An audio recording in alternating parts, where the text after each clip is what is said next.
Assalamualaikum warahmatullahi wabarakatuh. Alhamdulillahirabbil alamin. Kembali lagi sahabat Iqra di channel Kisah Islami. Kali ini saya akan membahas tentang Nabi Saleh alaihi salam.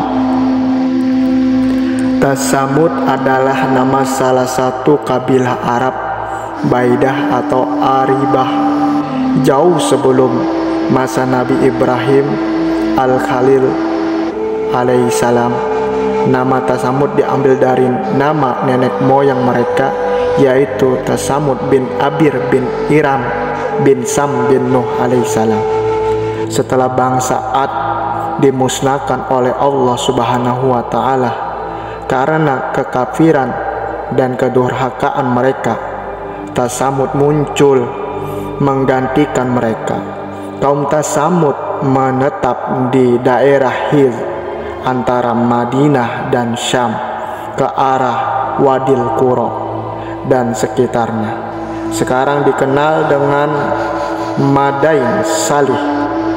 Mereka diberi usia yang panjang dan berbagi kesenangan hidup. Allah Subhanahu wa ta'ala memudahkan mereka membuat rumah di tanah yang datar. Sampai rumah itu hancur, mereka masih hidup. Setelah itu mereka memahat gunung-gunung batu sebagai rumah tempat tinggal. Sisa-sisa bangunan tersebut masih bisa kita lihat sampai saat ini. Nabi Shallallahu Alaihi Wasallam sendiri pernah melewati bekas-bekas perkampungan mereka bersama para sahabat beliau. Hal itu terjadi pada tahun ke-9 Hijrah dalam peristiwa Tabuk. Beliau Shallallahu Alaihi Wasallam memerintahkan para sahabat untuk segera meninggalkan tempat itu. Tidak boleh menggunakan air yang ada di situ untuk minum dan memasak, kecuali yang diambil dari bir, naqah, sumur unta. Nabi Muhammad SAW menutupi wajah beliau dengan segera berlalu meninggalkan tempat itu. Tsamud sebagaimana halnya Ad binasa karena kekafiran dan kedurhakaan mereka. Bukan karena mereka malas dan bodoh, tidak menguasai teknologi ataupun pengetahuan yang tinggi. Seandainya kekuatan itu bermanfaat bagi seseorang, tentu orang-orang semisal kaum Ad akan jaya abadi. Begitu pula seandainya harta benda dengan semua jenisnya itu berguna, dapat menyelamatkan seseorang dari azab Allah Subhanahu wa ta'ala, tentu hanya Qarun yang selamat.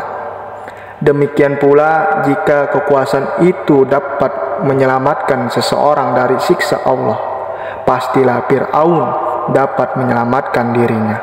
Akan tetapi di mana mereka orang-orang yang kaya, berkuasa atau memiliki tubuh-tubuh yang tinggi, besar dan kuat seperti kaum Ad, mereka telah terkubur dan hancur lebur.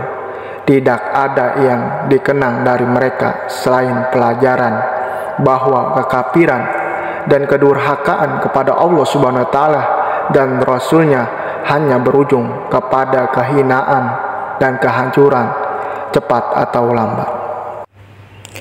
Kaum Tsamud dan Nabi Saleh alaihi salam di saat-saat kekafiran dan kedurhakaan serta kesombongan mereka memuncak, ternyata rahmat Allah masih selalu mendahului murkanya.